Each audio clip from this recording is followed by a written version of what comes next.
그쪽이 직접 보기라도 했어요? 왜 생사람을 잡고 난리예요? 증거 없다고 지금 딱 잡아떼시는 거예요? 무고죄로 고소라도 해드릴까요? 더는 행패 부리지 말고 그냥 돌아가세요. CCTV 보여주시면 되겠네요. 제가 그걸 왜 보여드려야 하는데요? 당당하시면 못 보여줄 이유가 뭐가 있어요?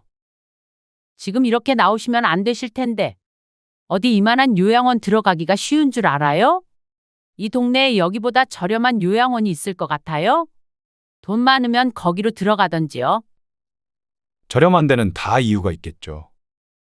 저흰 아쉬울 거 없으니까 다른 데로 모시고 가세요. 별 이상한 사람들이 다 있네. 저희가 아무것도 모를 것 같죠? 두고 보세요. 조만간 CCTV 보게 될 것 같으니까. 뭐, 지금 경찰에 신고라도 하려는 거예요? 왜요? 겁나세요? 방금 대화 속 주인공은 83세 박영옥 할머니의 자식들과 요양원 원장입니다. 박씨 할머니는 얼마 전 동네에서 제일 가까운 요양원에 들어갔습니다. 아무래도 자식들이 방문하기에는 지리적으로 가장 가까운 곳이 제일 나을 것이라는 판단에서 박씨 할머니가 직접 그 요양원으로 들어가겠다고 말했던 것이었습니다. 자식들은 거리가 조금 멀어도 더 좋은 요양원에 들어가라고 했지만 나머지 후보군에 있던 요양원들은 가격도 비쌌고 거리도 멀리 떨어져 있어 박 씨는 괜히 자식들이 부담될까봐 제일 돈이 많이 들지 않는 곳에 가겠다고 말했던 것이었습니다.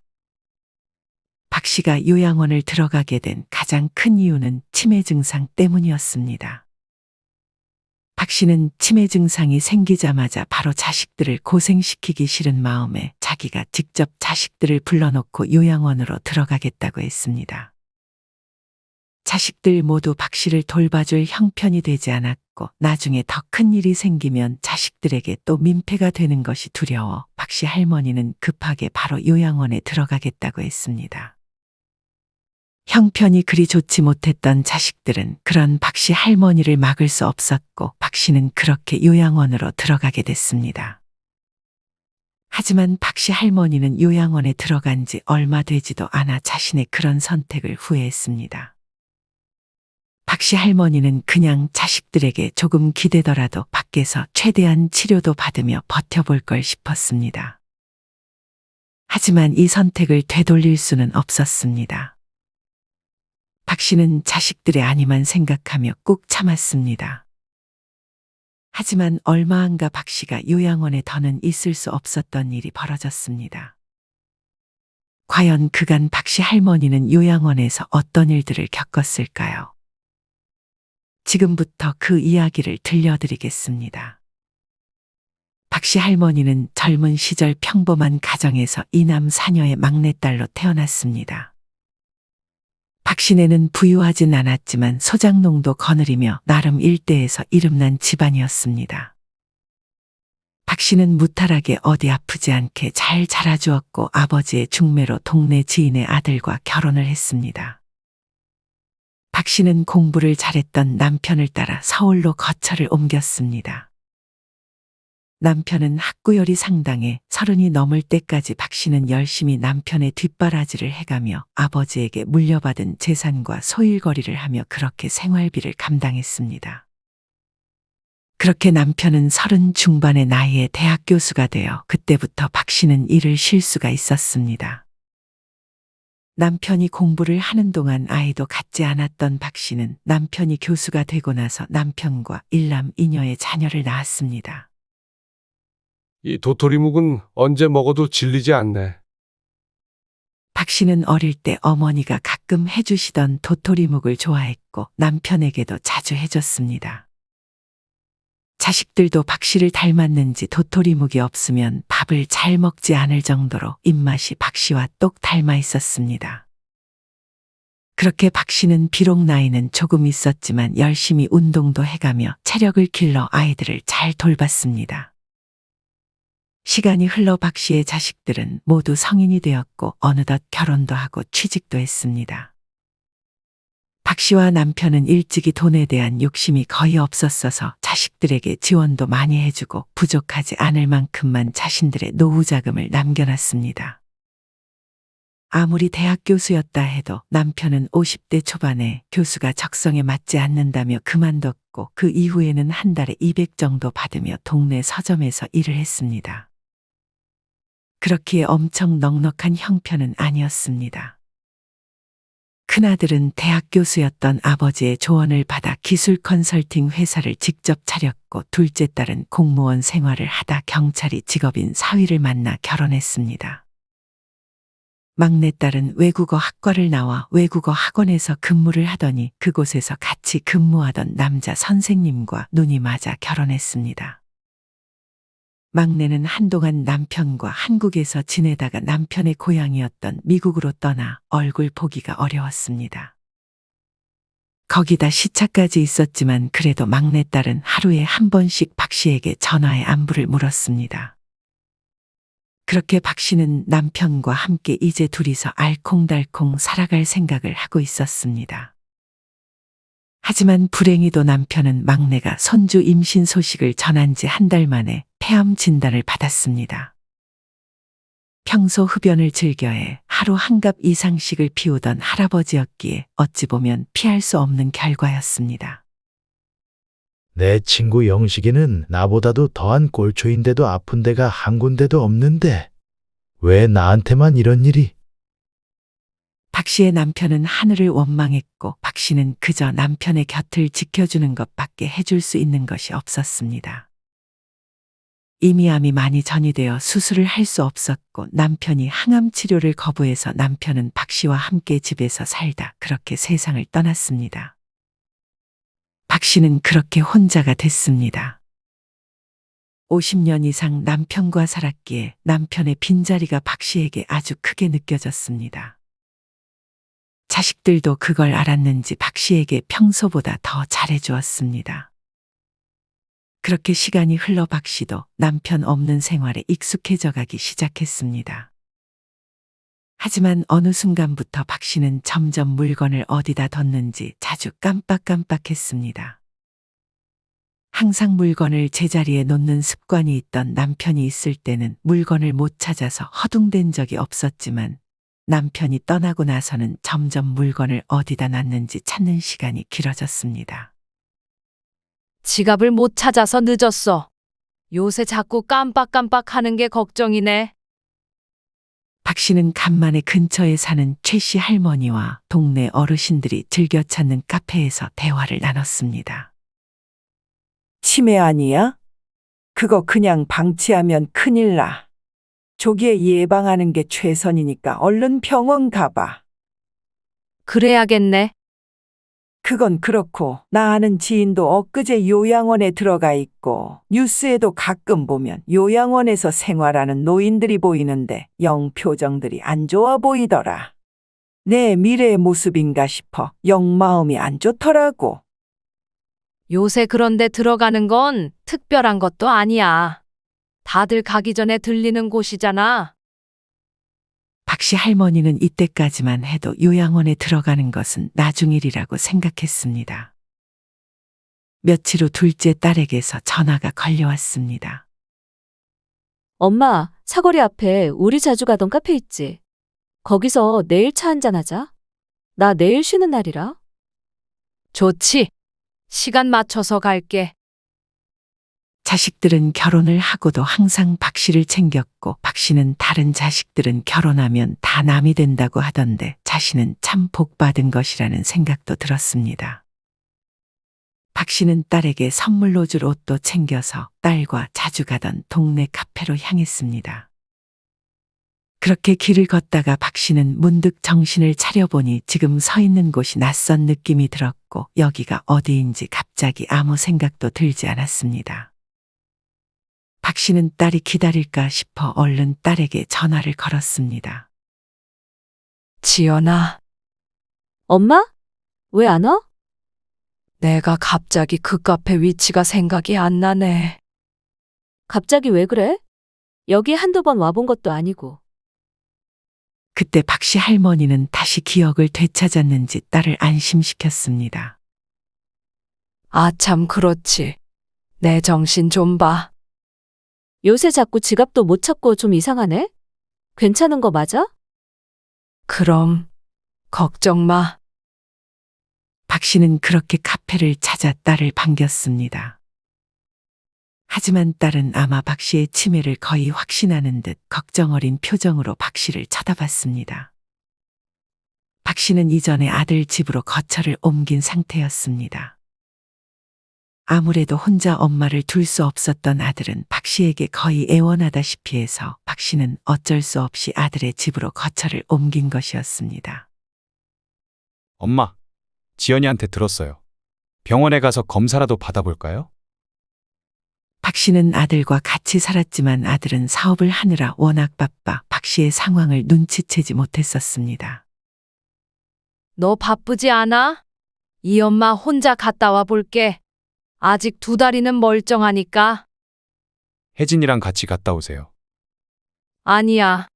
며느리도 아르바이트 하랴, 살림하랴 힘들 텐데. 혼자 갔다 와도 괜찮아. 아, 네. 무슨 일 있으면 연락하시고요. 박 씨는 요새 부쩍 힘들어 보이는 아들을 걱정했습니다. 어머니, 저랑 같이 가요.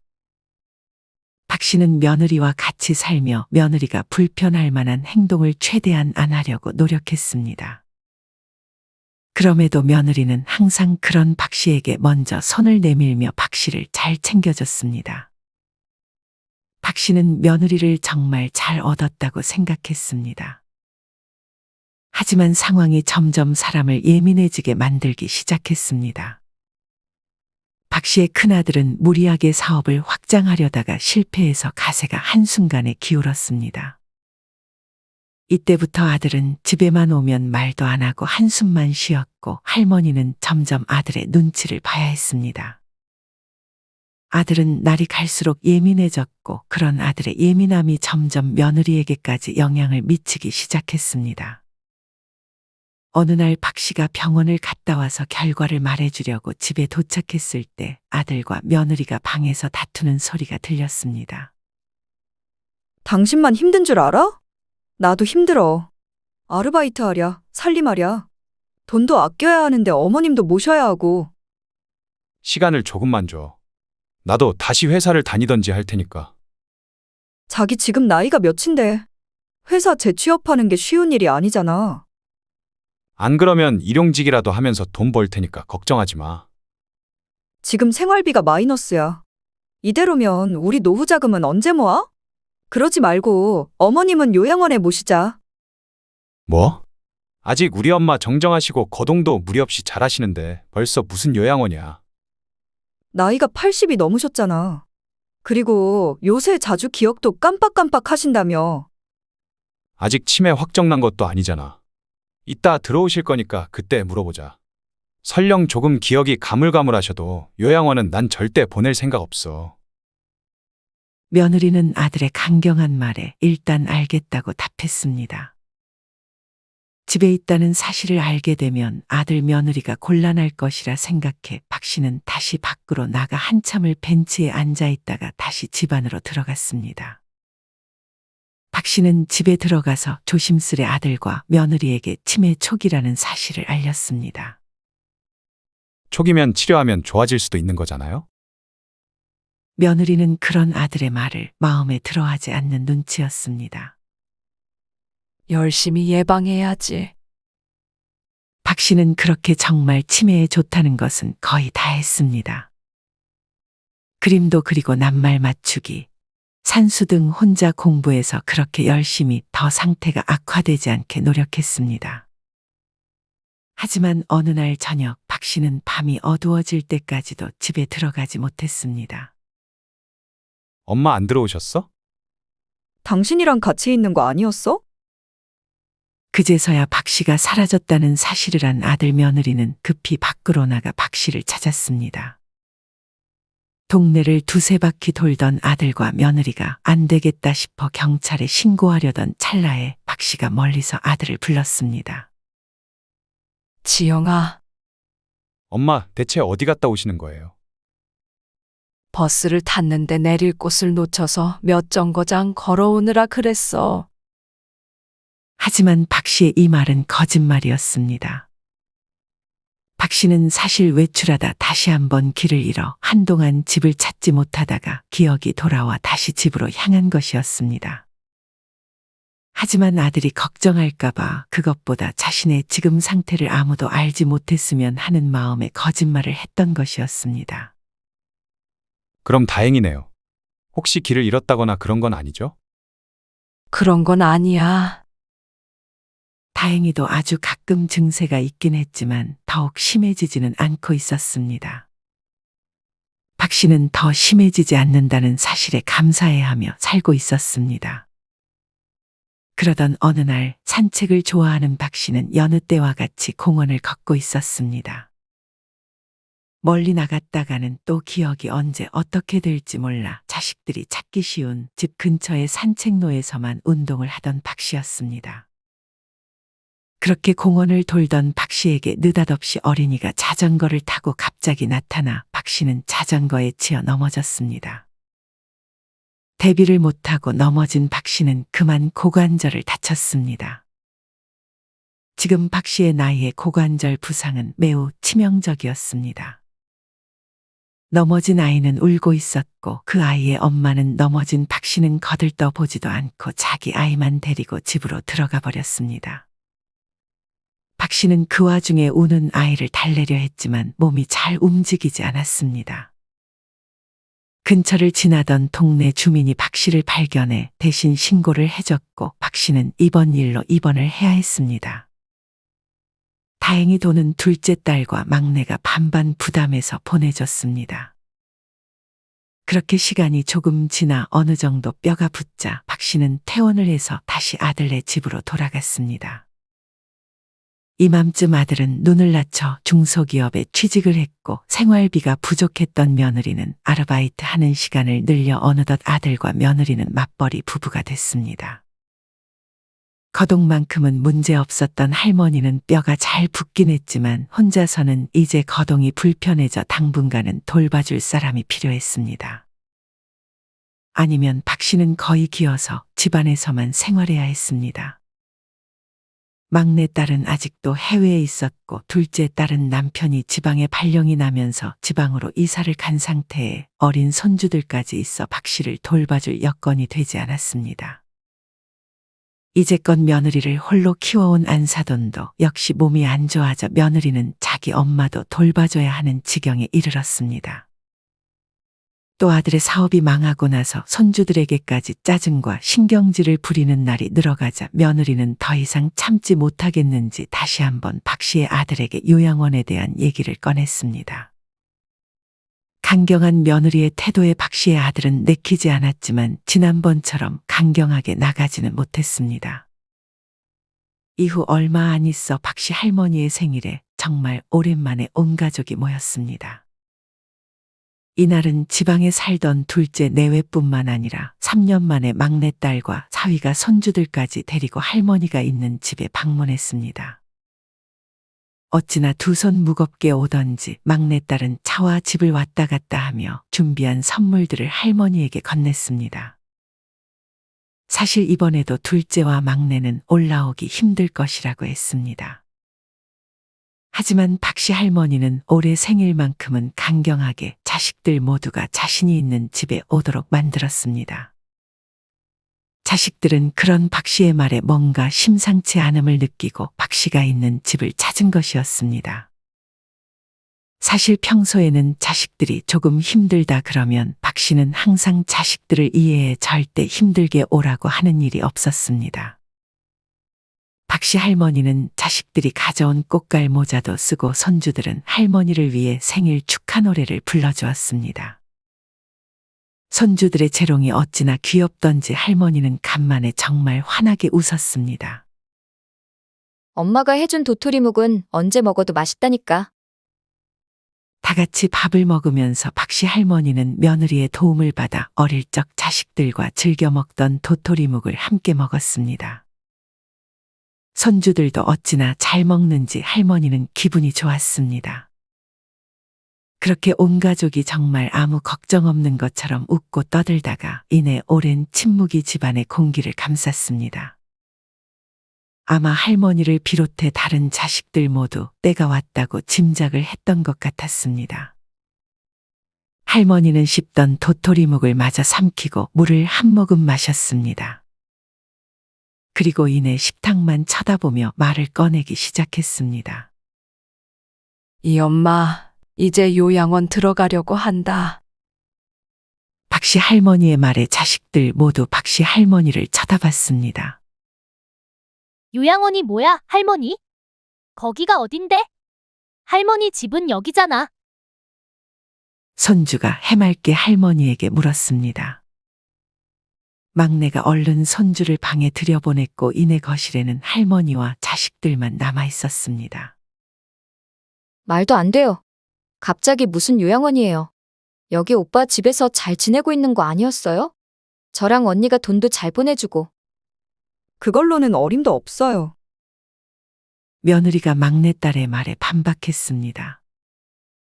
아니 아무리 그래도 이렇게 갑자기 엄마를 요양원에 보내겠다는 게 말이 돼? 오빠도 동의한 거야?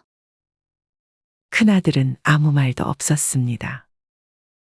엄마가 그래도 유일하게 오빠한테 집까지 해줬는데 그거 받은 건 생각 안 해? 그 값은 이미 진작에 하고도 남았어요. 며느리가 참지 못해 끼어들었습니다. 여전히 큰아들은 아무 말도 없었습니다. 오빠 뭐라고 말 좀 해봐. 나도 최선을 다했어. 근데 다른 방법이 없는 걸 어떡해. 너가 다시 한국 와서 어머니 모시고 살던지. 그렇게 하겠다고 하면 이 집 넣어줄게. 막내딸은 차마 그렇게 하겠다고 답하지는 못했고 둘째 딸과 사위는 꿀먹은 벙어리 마냥 입을 닫고 있었습니다. 모두를 위한 일이야.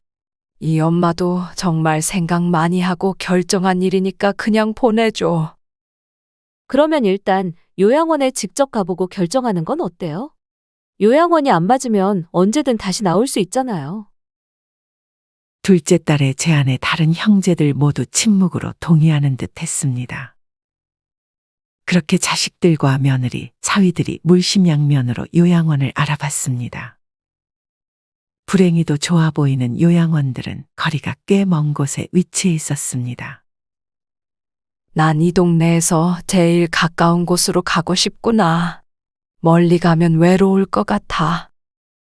여긴 좀 열악해 보이는데. 괜찮겠어, 엄마? 그래, 괜찮다.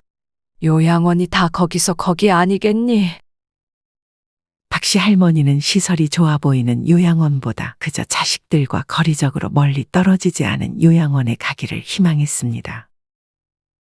그렇게 박씨 할머니는 이전에 미리 신청해 두었던 요양 등급을 받고 요양원에 입소하게 되었습니다.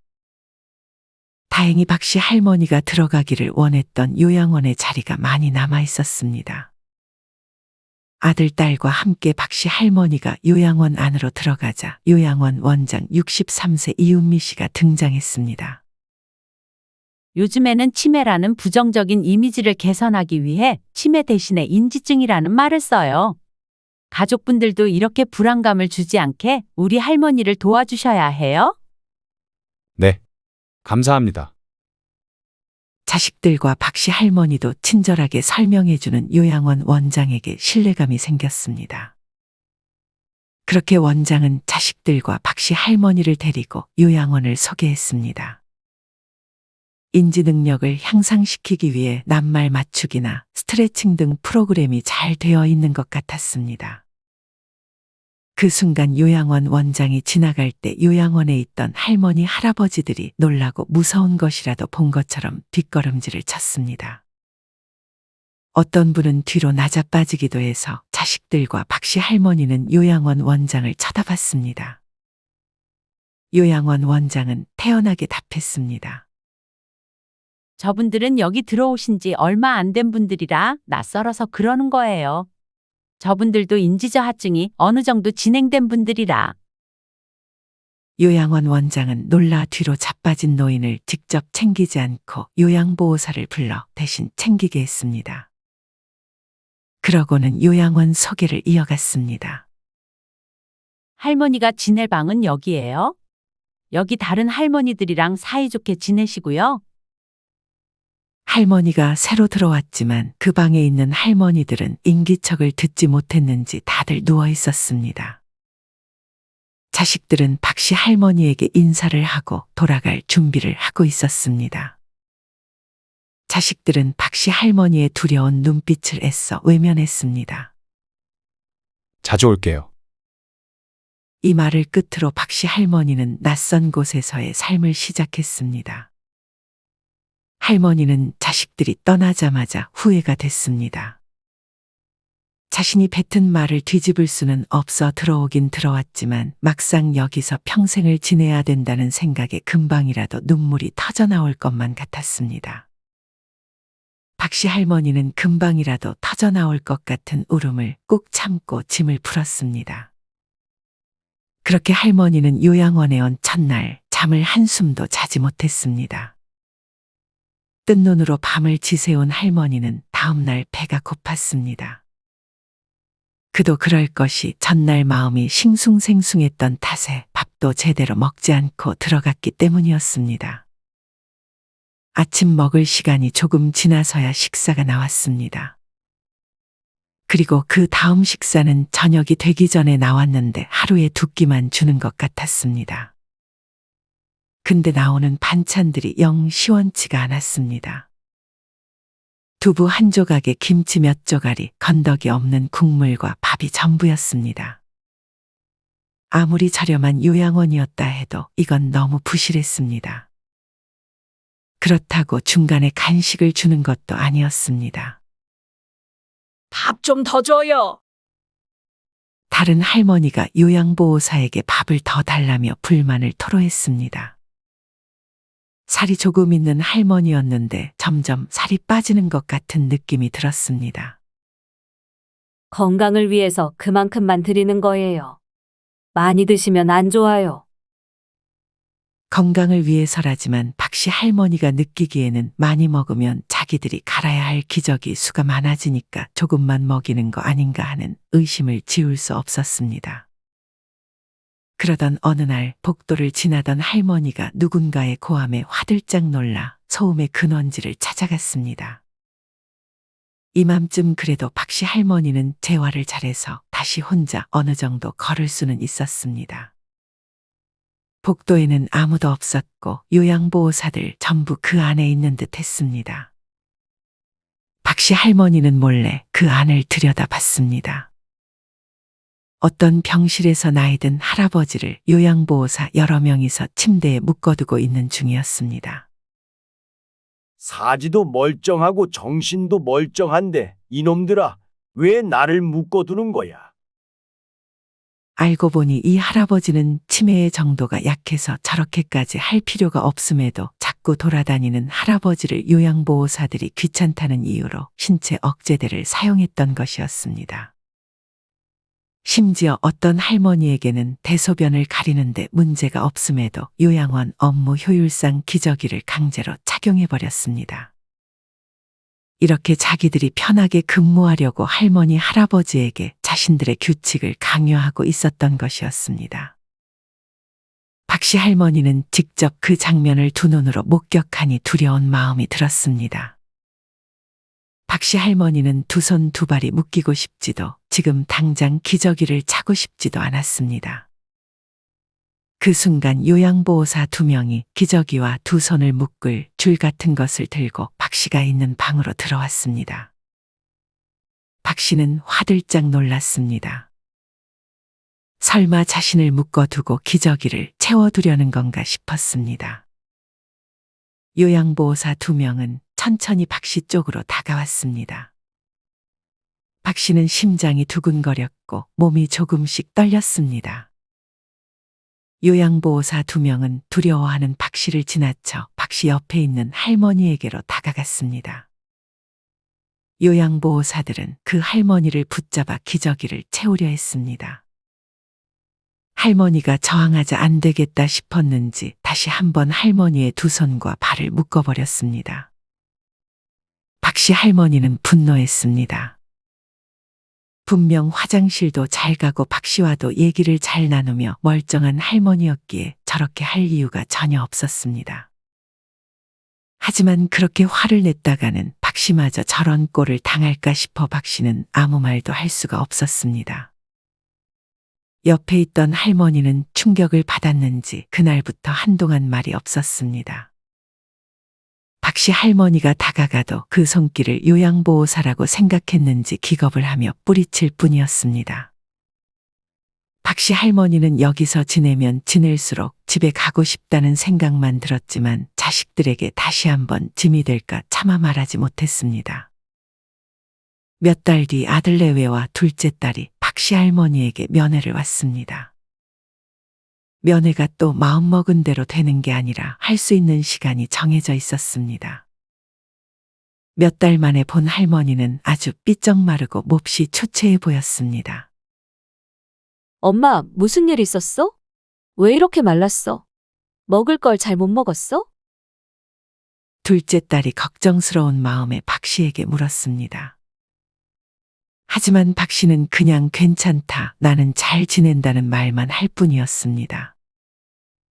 자식들은 이때부터 의심을 하기 시작했습니다.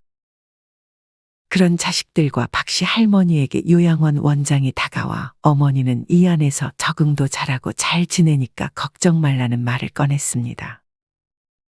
그런 요양원장의 말에 박씨 할머니는 슬프면서도 화난 표정을 지었습니다. 그렇게 자식들이 돌아가고 다시 한번 몇 달이 흘렀습니다. 그 사이 자식들이 몇 번 더 면회를 왔고 익숙해진 건지 해탈한 건지 박씨 할머니도 어느덧 요양원에서의 생활에 적응해 가고 있었습니다. 박씨 할머니가 자식들이 싸준 도시락통에 담겨진 도토리묵을 먹고 있던 그때 요양보호사 2명이 기저귀와 밧줄을 들고 다시금 박씨 할머니가 있는 방으로 성큼성큼 들어왔습니다. 두 요양보호사는 고민도 하지 않고 박씨 할머니에게로 다가와 박씨 할머니가 먹고 있던 것을 빼서 잠시 옆에 두고 박씨 할머니에게 기저귀를 채우려 하기 시작했습니다. 이게 뭐 하는 거야, 이놈들아. 박씨 할머니는 한 번도 대소변 실수를 한 적이 없었는데 규율이라며 옆에 할머니처럼 강제로 기저귀를 채우려 했습니다. 박씨 할머니는 강하게 저항했습니다. 그 순간 밖이 소란스러웠습니다. 박씨 할머니에게 강제로 기저귀를 채우려던 두 요양보호사는 기저귀 채우려던 걸 멈추고 밖으로 나갔습니다. 경찰입니다. 이은미 씨, 당신을 노인 학대 혐의로 체포합니다. 노인 학대라뇨? 그게 무슨 말씀이세요? CCTV 확보했고 경찰서로 같이 가주셔야겠습니다. 박 씨도 잠깐 복도로 나와 그 상황을 지켜봤습니다. 어찌된 영문인가 하니 지난번 면회 때 의아함을 느낀 박 씨 할머니의 딸이 경찰이었던 사위의 도움을 받아 박 씨 할머니가 항상 착용하는 머리핀에 소형 카메라를 달아놓고 그것으로 요양원의 실상을 알게 돼서 경찰에 신고했던 것이었습니다. 할머니는 그 머리핀을 꽂고 이곳저곳 돌아다니며 강제로 약을 먹이거나 밧줄을 채우고 심지어 폭행을 하는 장면까지도 많이 보게 됐는데 그 장면들이 고스란히 녹화되고 있던 것이었습니다. 심지어 강하게 저항한다 싶으면 요양원장은 심하게 노인들을 다뤘고 결박 등 학대 정황이 정확하게 담겨 잡혀간 것이었습니다. 업무상 주의 의무를 위반하고 학대 혐의가 인정된 요양원장은 그대로 1심에서 실형을 선고받았습니다. CCTV를 본 자식들은 더 이상 박 씨 할머니를 요양원에서 지내게 할 수 없어 큰아들은 다시 박 씨 할머니를 집으로 데려왔습니다.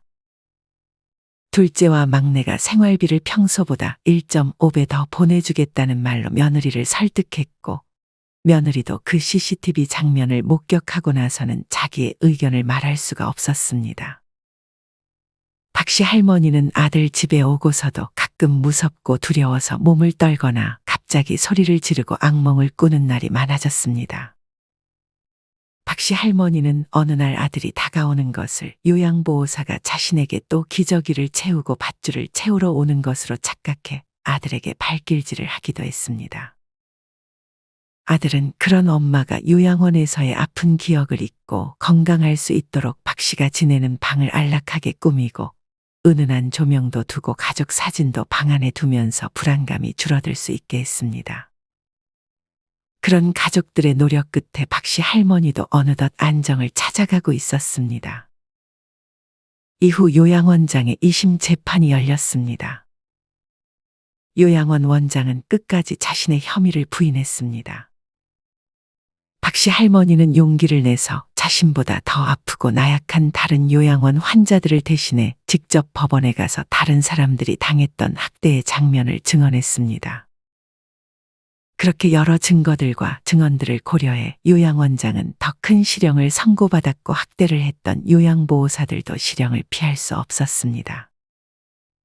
자식들은 그런 박씨 할머니에게 고생 많았다며 할머니가 좋아하는 도토리묵 집에 가서 파전과 홍어 무침을 함께 먹으며 다시는 엄마를 요양원에 보낼 일은 없다고 안심시켰습니다. 물론 이후에 또 상황이 어떻게 바뀌어서 박씨가 요양원에 다시금 들어갈지는 알 수 없었지만 박씨는 그때까지 요양원을 서둘러서 급하게 들어가야겠다는 생각은 하지 않고 최대한 건강하게 내 한 몸 잘 보살펴서 오래도록 이 밖에서 자유를 즐길 생각으로 열심히 건강을 챙기려 노력하고 있습니다. 여러분은 이런 박씨 할머니의 이야기를 어떻게 들으셨나요? 최근에는 치매를 인지증으로 용어를 바꾸자는 논의도 있고 요양원에 대한 인식도 바뀌고 있지만 아직은 개선되어야 할 부분이 많이 남은 것 같습니다. 그래도 최근 입소노인 강제묶임 학대가 빈번하다며 요양원 강박 금지 법안이 처음으로 발의되는 등 노력이 조금씩은 보이는 것 같습니다. 이렇게 국가 차원에서도 고령화되는 사회에 대응해 얼른 요양원과 요양보호사들에 대한 지원이 늘어나고 더욱더 사회적으로도 다양한 노력들이 이루어져야 할 것 같습니다. 많은 분들이 상황상 여건이 되지 않아 어쩔 수 없이 요양원에 가는 것을 피할 수 없게 되지만 사실 내 집이 결국 최고이고 내 집에서 삶을 마감하기를 희망하는 분들이 많을 것입니다. 그렇기 때문에 만약 자식들을 생각해 요양원에 성급하게 들어갈 생각을 하는 것보다는 나 자신을 위해 요양원을 들어가는 것을 최대한 늦추는 것이 좋지 않을까 생각합니다. 우리 부모님들은 한평생 자식들을 위해 사셨는데 마지막까지 자식들을 배려한다는 이유로 요양원에 들어가는 걸 서두르지는 않으셨으면 좋겠습니다.